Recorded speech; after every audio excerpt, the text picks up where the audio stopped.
Hi, everyone. Welcome. We're so excited to be here. We are going to have an amazing session today all about Gemini and Google Classroom. And I am so excited for this session because I feel like I have not done a lot of digging into all the ways I can use Gemini in my Google Classroom. So I'm excited to learn and to try this all out with all of you. And we are going to just dive in. But before we do, I want to make sure that I put in the chat our session resources so that you can access those. So I'm going to drop those in the chat for you. And we're going to just dive in and start by introducing ourselves. My name's Katie Eklund, and I am going to be learning alongside of all of you today and here and just excited to learn from our amazing presenter, Jeff, and which I will let Jeff introduce himself. Thanks, Katie. So my name is Jeff Henniger. I'm a grade 5 teacher and logics facilitator. I'm based out of here in Halifax, Nova Scotia. And I've been using the Google tools personally and in my classroom for well over a decade now. So I'm feeling good about sharing some things that hopefully are new to some people. Wonderful. And I am located in Big Fork, Montana, in the United States. And I'm, again, excited to learn alongside of all of you. And we want to just start by taking a quick moment to give a land acknowledgement. It is very likely that you are participating and learning from or near the traditional territorial land of one of many Indigenous groups across North America. I acknowledge that I am presenting from the traditional territory of the Salish people, whose beautiful land on which I'm able to teach, learn, and explore and share my passion for technology. And if you want to learn more, you can go to native-land.ca to continue your learning about that as well. So we're going to just take a few moments. We are here with Logix Academy. We're so grateful that they're bringing us to you today. And Logix Academy is an amazing, amazing place where you can not only go and learn, but you can also learn about all of these amazing partners that we have. For example, today we're doing a lot of different Google tools because they're one of our amazing partners. And we also have a lot of amazing tools that we help provide resources on STEM products and access to those and learning about how to use those and use those with your students in the classroom, and so many different opportunities for learning. We want to give a very big thank you to Sandy Curry from Google Canada. And without her, we would not be here today. She is really helping guide us on our mission of sharing Gen AI to educators like yourself. So thank you so much, Sandy, for bringing us today. And to help us and also Google Canada know, we would love for you to fill out this certificate at the end of our session today. And all you have to do is just fill it out. It takes very little bit of time, and make sure you put in the title of our session, which is Gemini and Google Classroom. And I also just dropped a link to this in the chat for you. And we'll bring it up one more time at the end to give you a reminder, but make sure you do that at the end of your sessions today. All right. Speaking of today, this is just one of many sessions we're offering. And the good news is if you're joining us live, we have some more sessions even after today's live session. If you're watching this recording, you have 9 sessions to choose from and to view and access whenever you would like. They are amazing resources. Go check them out. I know after today, I'm going to go back and watch all the ones that I couldn't attend because I'm just so excited to learn more about utilizing these amazing tools. And one session I want to call it specific is a session that's actually already happened. So if you missed it, I want you to go back and I want you to watch that session. It's called AI Fundamentals Experiences for Students. And if you watch that session by December 2nd and fill out the form that is given in that end of that session, you'll be entered to win a Chromebook. So I want you all to have that chance because that would be so cool to win a Chromebook.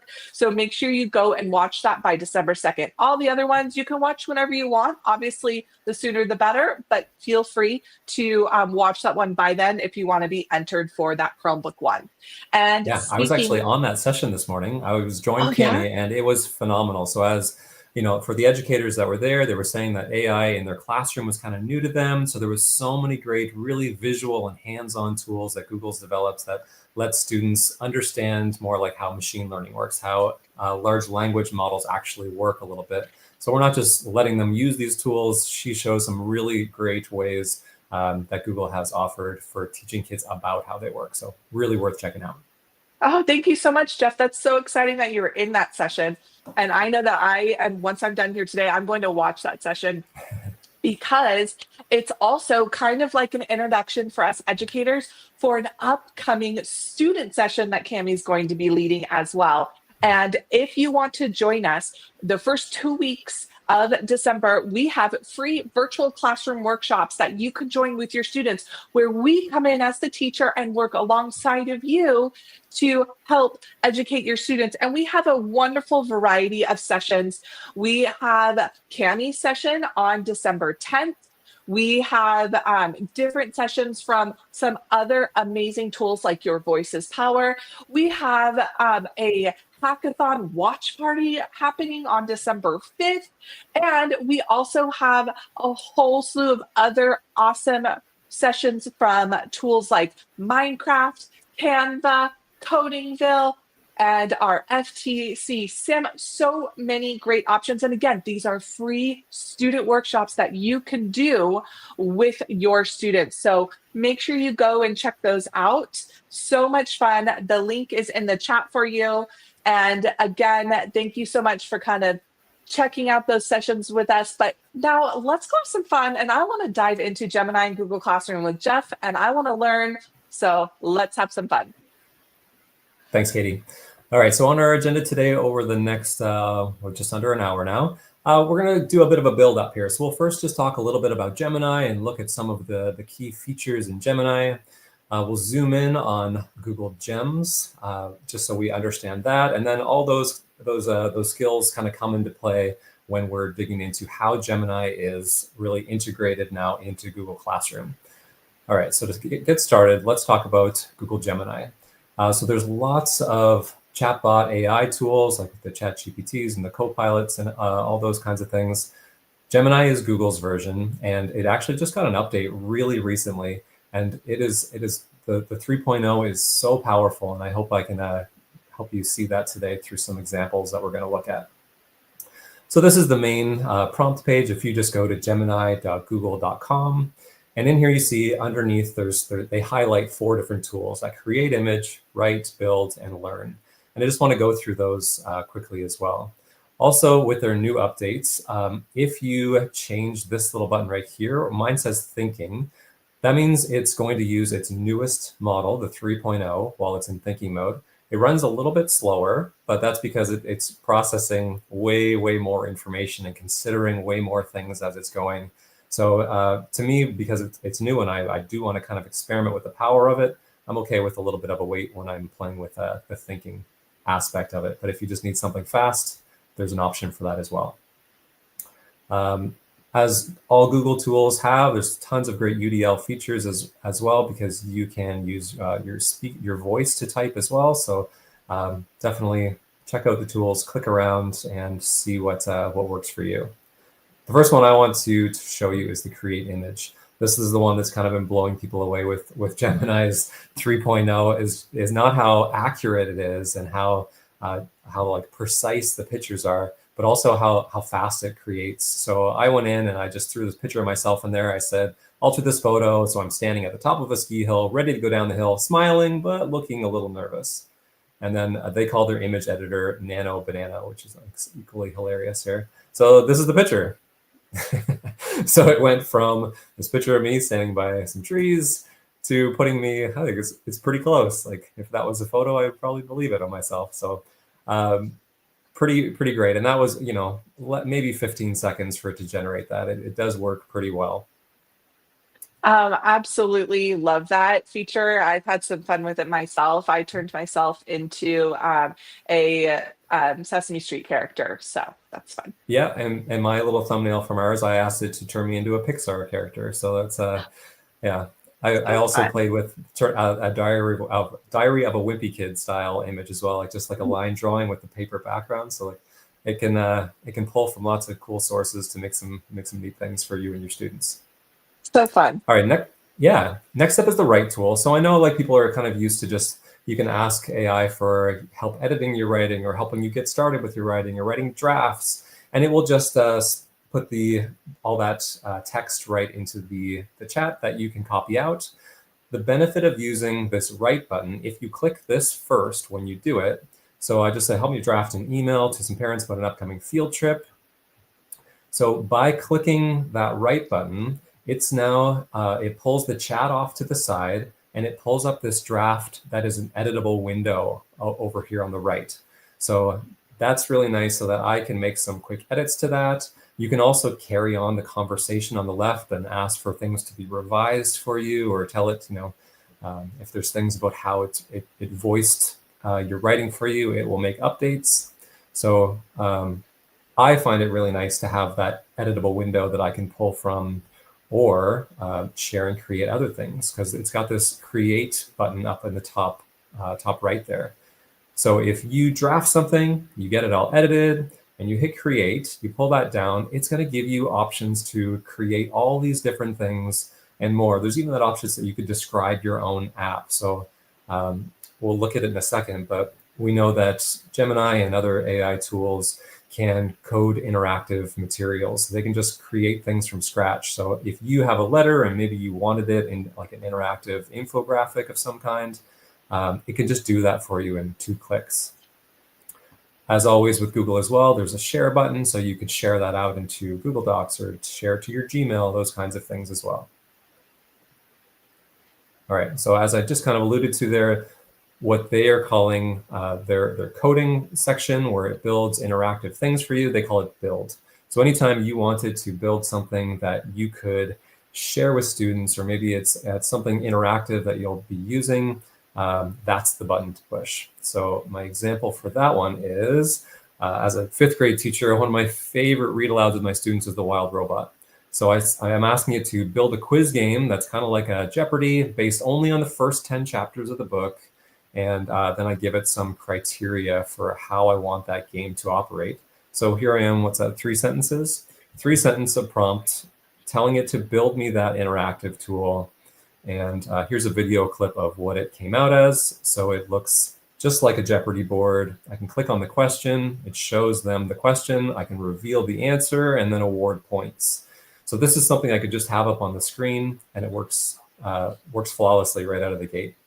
And as is easy to do with Gemini tools, you can, if it didn't come out just how you wanted it to, you can, in that little chat on the left, ask it to revise something for you. So you can just say, like, actually, when you show the question, I would like to have the option to award points to multiple groups. So you can make those small changes pretty easily.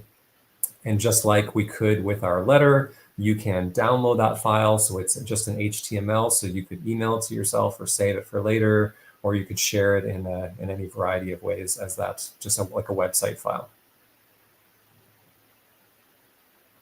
All right, last up is the Learn button. And I'll talk briefly about Notebook LM a little bit later, but there's a whole session today on Notebook LM. So if that is new to you, and if the little bits that I showed today are interesting, definitely check out that session. But the Learn feature built into Gemini just looks a little bit different. So I just gave an example of the parts of the cell. So like my son's in grade 8, that's something he was doing recently. So I just have like, give me some visuals. And in Gemini, what that does is it spits out, so it makes, takes this picture it found and it makes it interactive. So you can see here in this little video, I'm clicking on different parts and it's pulling up definitions on the side. Then I have the option to ask for more. So I could ask it, I said, make me some flashcards. So it turns it into not just like a slide deck that I could download, which I could ask for, but it makes it an interactive activity that you can play with right in Gemini. So it's telling me that my answers are correct, or it's saying wrong, and then it explains why. So some really great fun ways to practice and learn new skills, whether for us or for our students as well, that we could share out using those tools.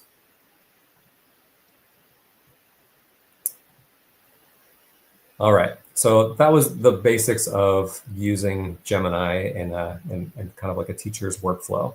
Next, I want to focus specifically on Google Gems, which has been out for a few months. It's really comparable to the ChatGPT's custom GPTs. That's behind paywall on ChatGPT. Gemini, it's in the free version. So think of it, it's kind of like if you have a task or a prompt that you use often, it's something that you keep coming back to. Rather than taking the time to write a really long and detailed prompt out each time, you can create a gem. So that is you giving it background information that you'll be able to quickly pull up, and it will draw from whenever you need it. So just some examples of me in my classroom and how gems have been really helpful. So when you're on Gemini, so that's just gemini.google.com, you'll see in the top left corner, there's this Explore Gems button. And when you click that, it brings up this page.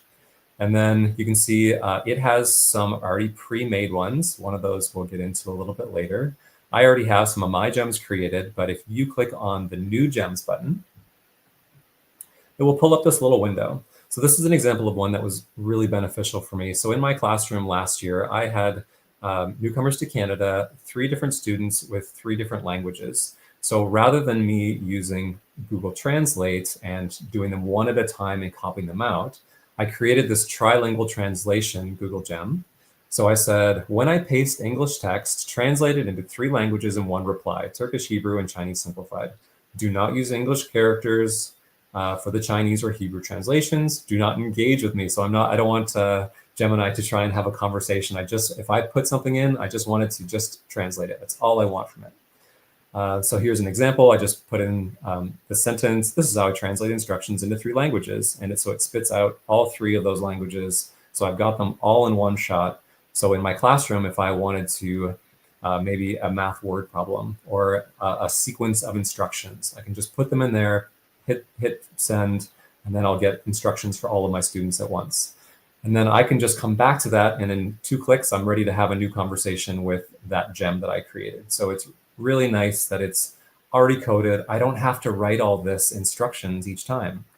All I have to do is open it up and type in the text. It's ready. That's super helpful. And I love that piece where you kind of said like don't interact, just complete it, because that's the great part about creating your own gems is you can tell it like that, because we all know that when we're using AI tools, that's big part of it is it interacts with you. Mm-hmm. Sometimes it asks questions or things like that. So that's so nice that you can create something inside of gems that's really just exactly what you want.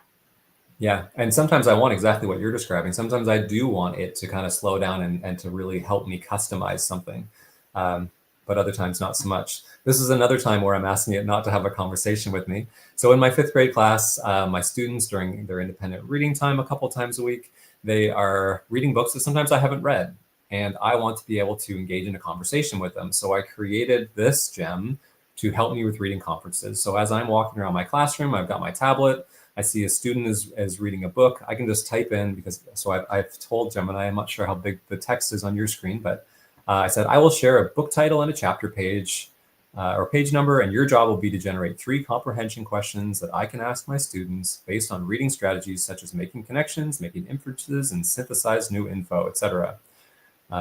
Share point form, correct answers for my reference. Do not make conversation with me. So now in this gem, so I'm on my tablet, I walk around, all I have to do is type in, here's my example. I did the book Restart by Gordon Corman, chapter 7. So I'm right where the student is. And now I have context for what they're reading. I've got questions that it's giving me to ask them and some correct answers so I can kind of gauge if they are understanding what they're reading. And then I can have those conversations with students about, just right text or about specific vocabulary that's in the book. So just using its knowledge bank, because there's no way I can have read every book in my classroom or that students bring into our classroom. So it just helps me stay in the loop and have great conversation with my students. I love that. That's so helpful because I've definitely encountered that where I'm like, I haven't read that book yet. So Yeah, and sometimes I need a little bit more, something more in depth. So I've also created a Google Gem that helps me create literacy units. So one feature I haven't showed yet is there's this section when you're building it where you can give it background knowledge. So that can be uploaded as PDF, or it could pull directly from your Google Drive. It could be slide decks or documents, whatever the case is. So that is where I can tell it things like my curriculum. So in my instructions, I'm giving it like a persona. I tell it I want it to be an expert grade 5 teacher with a specialty of best practice teaching, universal design, project-based learning. In its instructions, I'm also telling it what resources I like to use, what websites my class has access to, hands-on making materials my class has access to. I also there's one set of books by an author named Jennifer Saravallo that I have that I really like. She has books called The Reading Strategy and The Writing Strategies. So I've put the indexes of those books into my knowledge section. So not only does it know my curriculum that I'm teaching, but it also knows like page numbers of great lesson for things that I might want to pull from. So for me, by taking the time to build this up, and my instructions were several paragraphs, I'm pretty detailed with it. And by giving it that background information about me and about where I teach and what great teaching looks like, it's able to better come up with units for me and lesson ideas and draw from materials that I already have. So it's really customized to giving me better answers that will help me personally. So I thought I had one more there. So all I have to do when I pull up this gem is all I need to say is persuasive writing, 6 60-minute lessons, just really brief. I don't have to give it any context at all because it already knows that I'm building literacy. It already knows all this stuff. So I can just give it like 5 or 6 words. It might ask me a few questions to, aim itself in the right direction. And then it spits out the unit plan that I find, in my experience, is better than if I just pull up Gemini and type in, help me create a grade 5 persuasive writing unit plan. So a little bit of work to set up, but it really pays off in the end by taking the time to do that. One more little feature to point out here is this button underneath the instructions. So anytime you see that little twinkle symbol, that's some AI magic happening.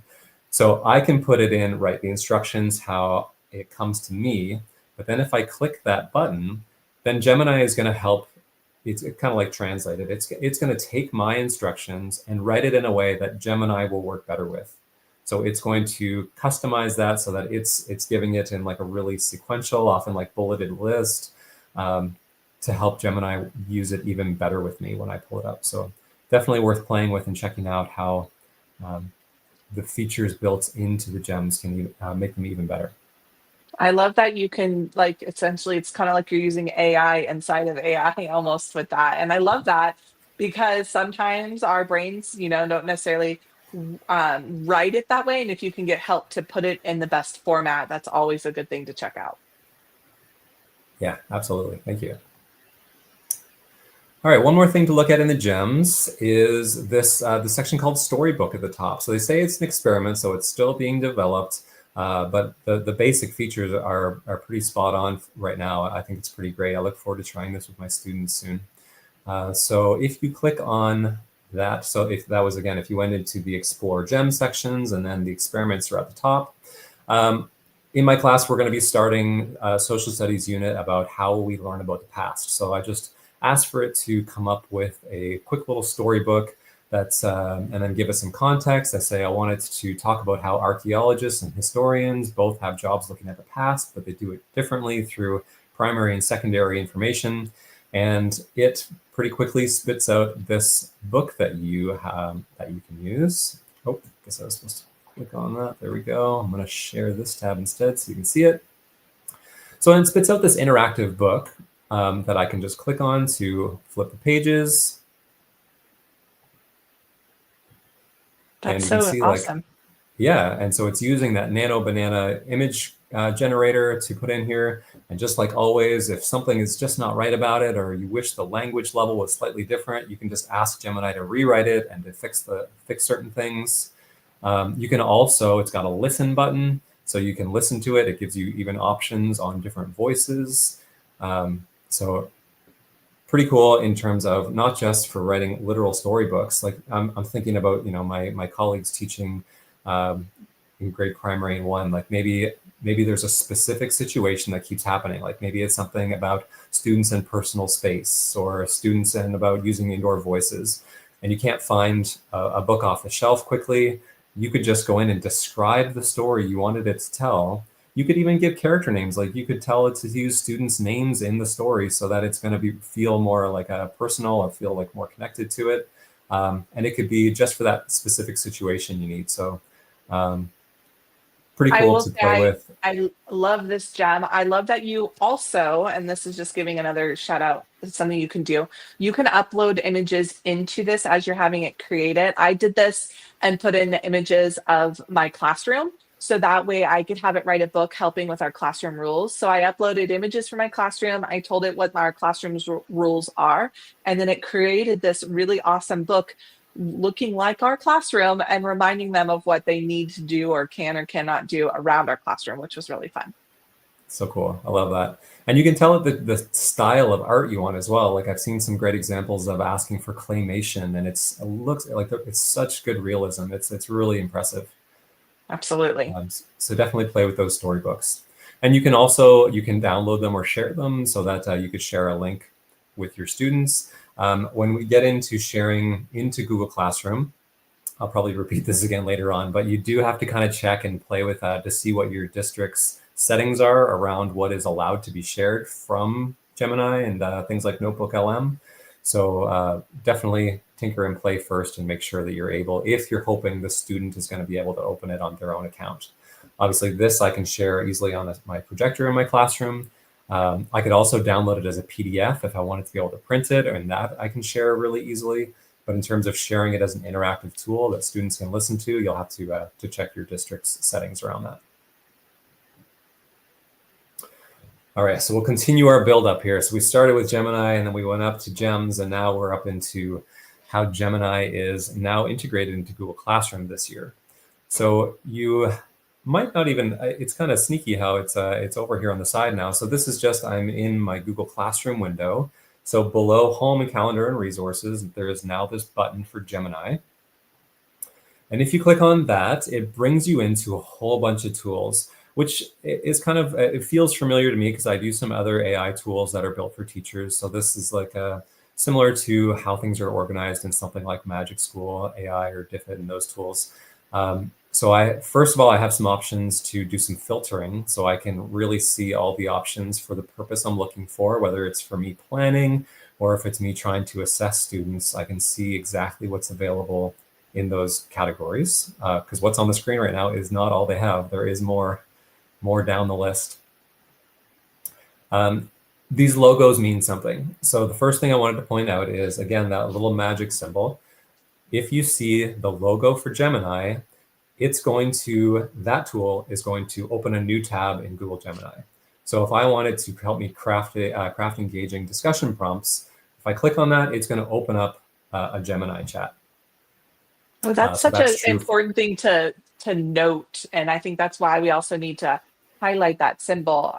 So thank you for doing that, because I honestly, at first glance, didn't even notice that until you started with that.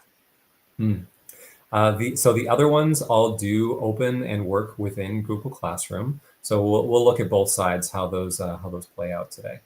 I do have these screenshots built into my slide, one, because I wanted it to be an easy reference for participants later, but also because AI does kind of generate and it does take some time. I was trying to save people watching the wait time waiting for it to generate today. So we'll do a bit of live demo at the end, but for now, we'll just stick with the screenshot appeal here. Okay, so by me clicking on that one about, what was it again? The word was crafting an engaging discussion prompt. What Gemini and Classroom have done together is they've created what is basically a gem. So it has given itself all this context that little video clip just showed. You can see how, so it's not just like starting a fresh chat with Google Gemini, it's pasted all this in as context. And if I just kind of stop and read a little section of it, its instructions are, when I start sharing things, it's got to gather some context for me. So it's going to ask me about my grade level. It's going to, it's trying to figure out if there's a level of blooms or the depth of knowledge if you're in the United States. It's going to ask me all these things and consider universal design and best practice teaching, which is something that isn't always true if you just go straight to a Gemini window. So make that comparison with it's a Google Gem here. It's got some background knowledge ready to go. So yeah, definitely worth playing with those a little bit, and we'll look at another example a little bit later on. So the tools that are built into Classroom are new. So I'm going to click on the one for create a rubric. And if you do that, you get a little pop-up. You get to tell it your grade range, how you're grading. So whether you do like I like to do on a 4-point scale, or if you need to do percentages, you could change that to 100. You're giving some details for the assignment and the knowledge and skills that you want students to demonstrate. So I gave an example from my classroom this week.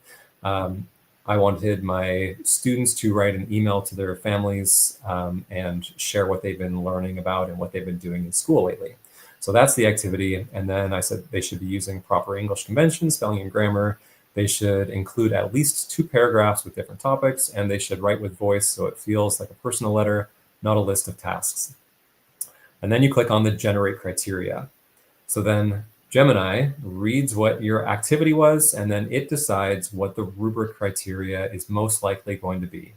And then you can edit this text right there. So if it's like, if there's something that you wanted added or something that you disagree with, you can just make changes there before you move on to the next step.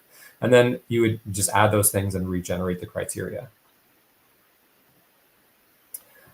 So for that example, I just clicked like approve, and then it created this rubric for me. So this is something that I could use for myself, but also I could share with my students, or better yet, I could share with my students and we could have a discussion about it as a class to make sure that the things in there made sense to them and make sure that it's things that we feel like are fair for me to be assessing them on. Maybe it mentions something that we haven't talked about in class, so we could remove it together. So yeah, making that assessment process a part of the teaching is easy to do with this as well. It just kind of gives you that great starting point. You also have options up here at the top for what to do with it next. So you can export that rubric into a Google Doc or a Google Sheets in just a click. But for some of us, it might make more sense that we want our students to have that have access to that file. So when you say add to class, this should feel familiar. I can say that I want it as a doc. I can choose the class that I want it to and how it's going to be displayed in the class, whether it's a material or as an assignment. And then I can confirm, and that's it. That's the process. It lands in my classroom stream, and it's something that I can pull up and fill in for them, or that maybe it's a self-assessment that they do first and they can fill it in there. I love that option of just putting it straight in your classroom. I know that personally I've done that and I've added it as a material. So it was like a standard rubric we used for like every writing piece we had in our class. And so I love that I could just put that in as a material so they know that anytime they have a writing assignment, that's their rubric that they can refer to. So that's awesome. Nice, thank you. So again, I go back to checking in with your district, because what I've discovered for me here in Halifax, my students are under the age of 13. So even if I create something and I successfully post it to my Google Classroom, my students can't open Notebook LM or GEMS that I create. So if I'm using those tools as things, they need to be things that I'm displaying for students, or maybe I use those tools to generate them, and then I'm getting them so I can share them in other ways, and then by downloading them as PDFs and things like that. So as I mentioned also before, there is a full session all about Notebook LM. I'm just going to pull up a quick Notebook LM tab to share with you. So, and actually, I just want to give a shout out. We have actually 2 sessions. We have a beginner and advanced. So if you're brand new to Notebook LM, there is a whole 1-hour session on brand new, but there's also like, if you're like, I've been using it, I know the basics, I want to know what's next, we have an advanced one as well. So there are 2 different sessions you can check out. Fantastic. So I'm here on, so I won't spend too much time on it, but this is one that I was playing around with on the area of, the idea of area and perimeter, since that's what we were just doing in my math class. So if you haven't seen this before, it's something you really do just kind of need to play with and get hands-on with to get a good understanding of it. But you can give it context, like maybe it's a slide deck, or maybe it is a PDF file. You're giving it context for what you would like to learn more about. So this is a tool for understanding and for getting information displayed to you in different ways. So if you're used to the phrase universal design for learning. This is a great example of that. So I'm taking something in text. It's giving me some background information in text, but in my studio, I have the option to generate a podcast, so an audio version of it. If it was a slide deck, I could really easily make that into a video. So it would be almost like a narrated thing. It's almost like what we're doing right now. It would be an AI generated slide deck performance of types. I could also get it to build a mind maps in some context or a report. The flashcard activity we kind of saw before, but it's very similar. It just makes that really interactive flashcards and quizzes. So all these things I can have it generate within just like a minute or two. So they do take some time to generate, but for our students, this is, for some people, this could be a game changer. Like maybe for some students, building understanding by reading text isn't the best learning method for them. Maybe by listening helps that student more, so they can get that information in different ways, so that we really, with very little work to a teacher, make our learning more accessible to our students. Or, thinking about those English learners in my class that maybe just need the level of text changed a little bit, or they need to hear it read out loud. This is a game changer.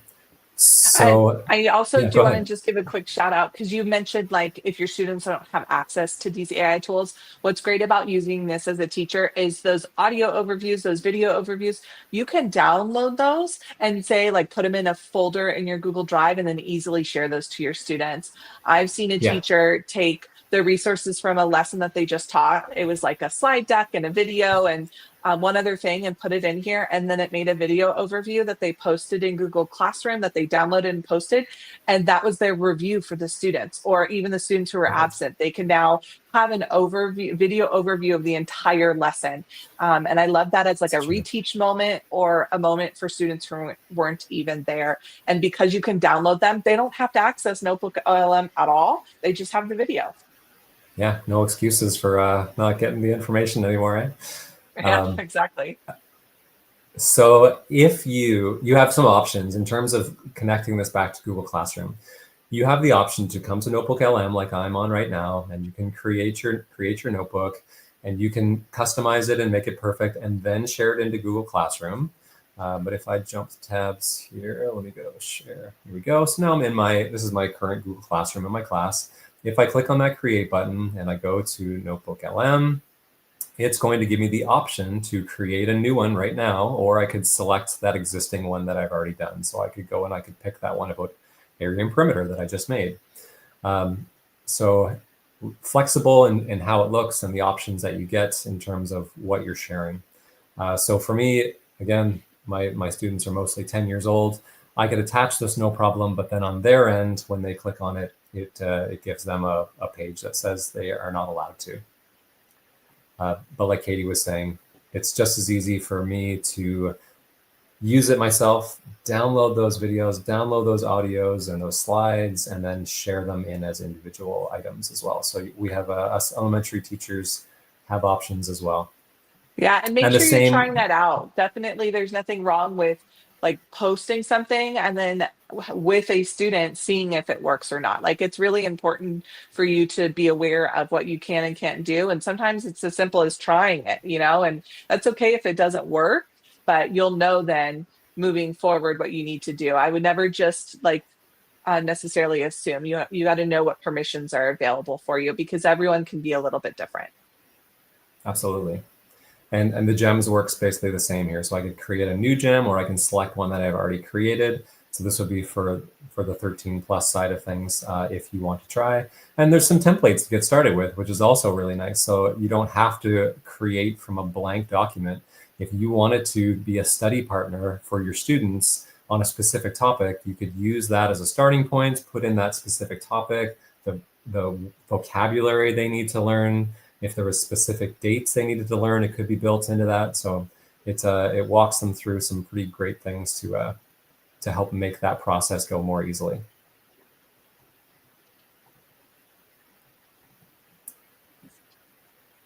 Okay. So I thought we would do just a few little demos that are, we'll watch it kind of happen live. So hopefully my Gemini is feeling quick today, so we can keep this going. So I thought we would go first with the jigsaw activity. So jigsaw being kind of like a classic classroom protocol. Let me go share. Let me go in here. Share my classroom. Okay, so now here I am in Google Classroom. I'm going to click on that Gemini button. I would like to be the one for Jigsaw, which I see here in the bottom corner. So like we were saying before, by looking at the logo, I know that when I click on this, a Jigsaw activity is going to pop me into a new Gemini window. Like I get with the gems, it's given all this context. So this is the instructions that Google Classroom puts in as a first post. So it's giving itself a script to say, it's letting it know like things about best practice teaching. And let's pop that up. So here we go. So it's going to take me through a bit of a conversation. First, I'll ask you some questions to tailor to your context. Tell me a little bit about your goals for this. So maybe I will say, I'll take the example I was talking about were social studies. So introducing students to the question,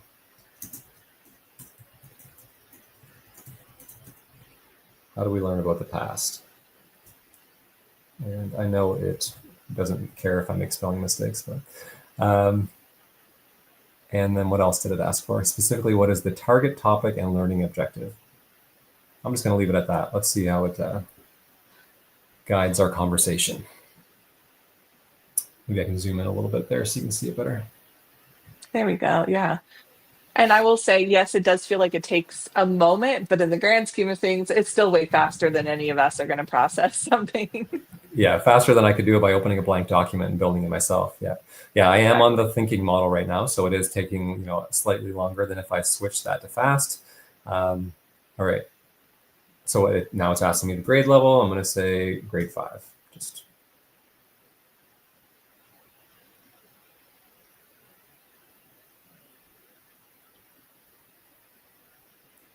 this is why I built them all into my slides. But it's kind less of awkward pauses. Yeah, here we go. yeah, it's all right though. It's giving us what it's working on, and then it's realizing that it needs more information. I mean, essentially, it's a lot like us. It's like, okay, we're working through this Yeah, process. absolutely. How much time do you have available for this entire activity? So let's say 2 60-minute periods. So yeah, these are all the things as educators that we have to kind of take into account. So it's just a reminder of that it's just applying its thinking and to create something for us. Mm-hmm. And it's telling me exactly what it's doing. Like it was just saying, determining the student's needs, those kinds of things. So here we go. And I like that it kind of puts in bold really what I really need to focus on. To make sure it's accessible for 5th graders. Do you have any specific preferences for the types of resources students use? And or are there specific learning needs I should plan for? I'm going to say English learners and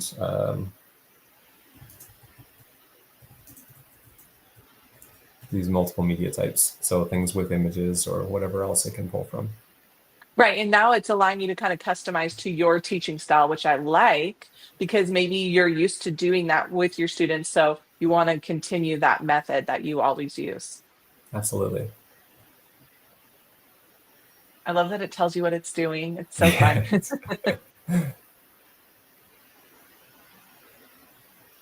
And it's just taking its time. All right. Yeah, it's working its way through. What prior knowledge, if any? So we're almost to the end here. What prior knowledge, if any? So I'm going to say no. And it's asking me about using different vocabulary. So there's no prior knowledge.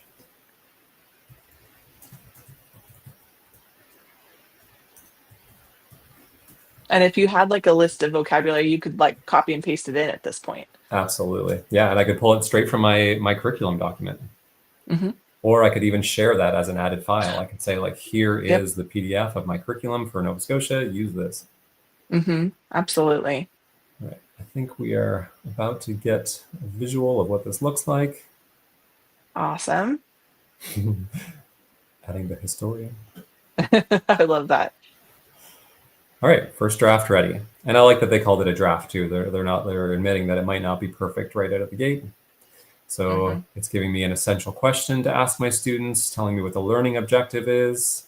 Day one, finding the evidence, briefly introduce primary source, raw data. So telling me like what conversation we should have, giving me a bit of a visual here. And then it walks me through that idea of how the jigsaw protocol works. So like students have their home base group, but then they all go off into other teams to become an expert in something really specific before coming back to teach the other people in their group. And then it walks through what the learning focus is for each of those groups. And also by pulling in things like Notebook LM, like this group, it says it's going to be audio video. I could utilize Notebook LM to generate those things really easily. And I could ask it to help me generate the script to do that, to pull it in. It's suggesting here YouTube videos would be good to pull from. And let's just get to the end to see how this looks here. It's even offering revisions for itself, things that I might want to change. So this one has basically created a lesson plan for those 2 days and a list of the materials that I would need to generate in order to make this a reality. So what do you think of the school life theme? Would you like to proceed with refinement? And then which option do you want to do? So you can see how this conversation went out. This was maybe 5 minutes for us to kind of play through this. And you get a thought partner in your planning process. So, you're the expert, you're the one in the room that knows your students, but it kind of gives you somebody to bounce those ideas off of. And I love that Right. because it's including you, which is, in my opinion, the most important thing. Is AI is great and it creates things, but you have to be that human piece that's going through it, making sure it's what you want it to be, and then giving it those suggestions or those changes. And I love that like you just said, it's like your thought partner. It helps you just kind of grow and expand it and create something really unique. Absolutely. Yeah. Let's do one more of these little demos here, but this time we'll do one that's built into Classroom. So I was going to do the one for build a choice board.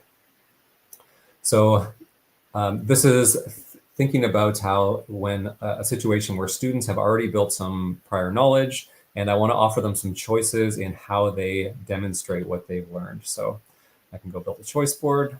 I'm going to do grade 5. I'll do that same spelling mistake. That same prompt we used last time, how we learned about the past. And here is a button right here. If I had a slide deck or a PDF or my curriculum documents, I could easily add those in for context. So based on just that little sentence, it's saying, are these your learning objectives? And for the sake of time, I'll say, sure, that's pretty great. Those are the words that we use, primary, secondary, tertiary. Yeah, I'm just going to leave it. Thumbs up, generate.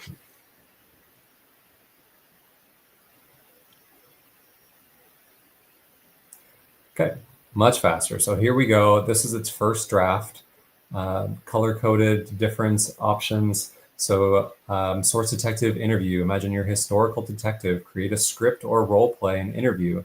So students that that really like to present things or to to be talking out their learning get a great option. For our visual people that like to get something on paper, they have options to make it Venn diagrams. It looks like they'd be comparing primary and secondary type stuff. Digital source presentation, create a digital presentation like a Google slide deck. So they're getting different options. They would be able to demonstrate the same learning, but they have options for how they do it. Textbook scavenger hunt if they want to keep kind of digging in, or historical source sorting game. And then, of course, I could use AI tools to help me make these things as well. Like I could copy this and say, this is the activity to Gemini and ask it for help in developing some of these things. So I have the option to export this straight into my own Google Doc that I can make edits on, or I can add more context or more information or a rubric at the bottom of the document, whatever I want. Or I could send it straight to Google Classroom like we could before. So all kinds of really great tools and time savers. Like that one ran pretty fast, built right in here. administrative tasks, supporting different students. So here we got translation tools built right in. I know a lot of teachers are really loving AI for how it can re-level text. That is such a time saver in making learning about subjects like social studies so much more accessible to students that maybe whether it's for their reading level or for learning second language reasons. There's so many great ways that releveling text could be used. And it could also go the other way. Maybe it's you have students who need it to be more complex. They need that enrichment piece. So whatever your purpose is, they've got some great stuff here. And then also they've got some suggestions down below for other great AI integrations built in that you could check out as well. So worth just clicking around. Like worst case, you post something by mistake and you delete it afterwards. So like it's worth getting in here and playing around to see what all your options are within Google Classroom. Absolutely. There's so many options. I absolutely love that. And just so many great things to use. So thank you, Jeff, for showing us those. I have learned a lot and I'm so excited to go dive in and start utilizing some more of those in my Google Classroom. Yeah. All Thank you. right. Yeah, this was fun. So, as we kind of wrap up, we're going to revisit just a couple of things I mentioned in the beginning because I think it's really important. And the first one being going and getting your AI certificate of learning for attending this session, whether you were live with us or you're watching the recording. Go to the link that I just dropped in the chat. Make sure you enter the session title of Gemini and Google Classroom, and you can get an AI certificate for this session. If you go watch another one, you're going to fill it out for that session. And if you watch all of them, you could walk away with 9 AI certificates for today. And they're just, it's a great way to let us know, but it's also a great thing that you can walk away with and show your learning and the different tools you've learned about and how you can go start utilizing those. So definitely check those out. And if you want to continue your learning and bring it into your classroom, we have 2 weeks of amazing resources for CSED weeks of classroom workshops that allow us to come into your classroom, and it's 100% free. So please go check those out. I know I mentioned specific ones earlier, but we have some great topics. And if you can't attend it at that exact live time, that's okay. Still register and you will get the link to the recording. And then you can watch the recording with your students at any time that works best for you. And with that, we would love some feedback. So if you could also please take a few moments, and I know it does take a few minutes, but it is really important. We would love to know your feedback. We do review all of them, and it really does help us know what's helpful for you and things like that. So please, if you could go to the link I just dropped in the chat as well and give us that feedback, we would greatly appreciate it. And just a big thank you. If you have any questions or you need any more support after today, don't hesitate to reach out to us at events@logicsacademy.com. We have an amazing team, and it may be me sometimes responding to those emails, providing support. So I am happy to help you and get you the resources and support that you need along the way.